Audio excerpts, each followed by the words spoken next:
Hello बच्चों, let's read this question. This question says that budding and fission are processes used bye.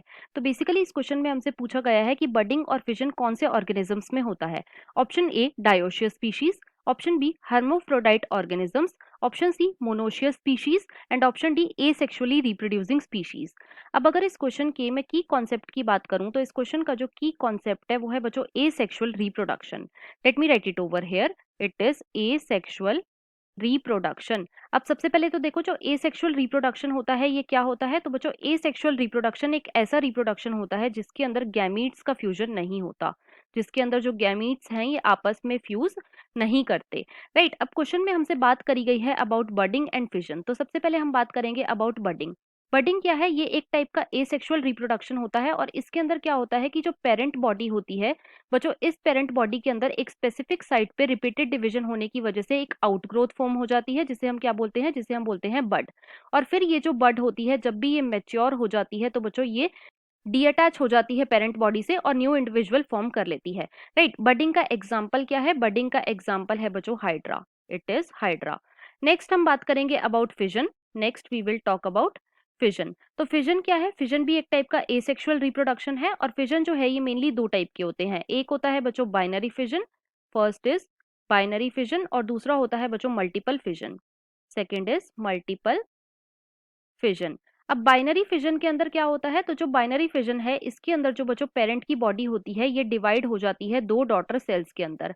Right, binary fission का example क्या है? तो इसका example है बच्चों amoeba. It is amoeba. Right, amoeba क्या है? ये एक यूनिसेलुलर ऑर्गेनिज्म है जो कि मेनली बाइनरी फिजन के थ्रू रिप्रोड्यूस करता है।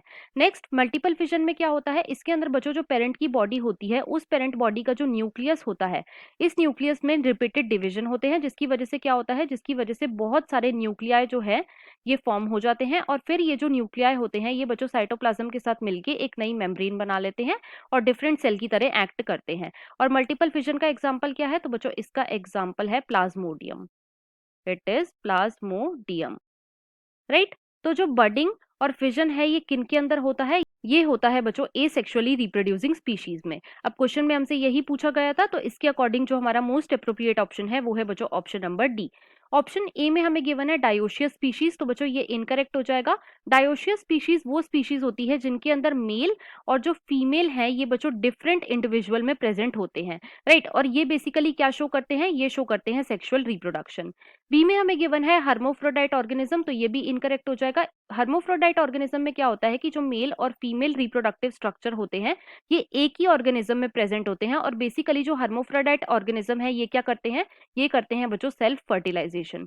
सी में हमें गिवन है मोनोशियस स्पीशीज, तो बच्चों ये भी इनकरेक्ट हो जाएगा। मोनोशियस स्पीशीज ऐसी स्पीशीज होती हैं जिनके अंदर मेल और फीमेल जो है ये डिफरेंट नहीं, ये सेम इंडिविजुअल में प्रेजेंट होते हैं, तो ये भी हमारा ऑप्शन इनकरेक्ट हो जाएगा। तो इस क्वेश्चन का जो हमारा फाइनल आंसर है वो है बच्चों option number D. I hope you understood it well. Best of luck.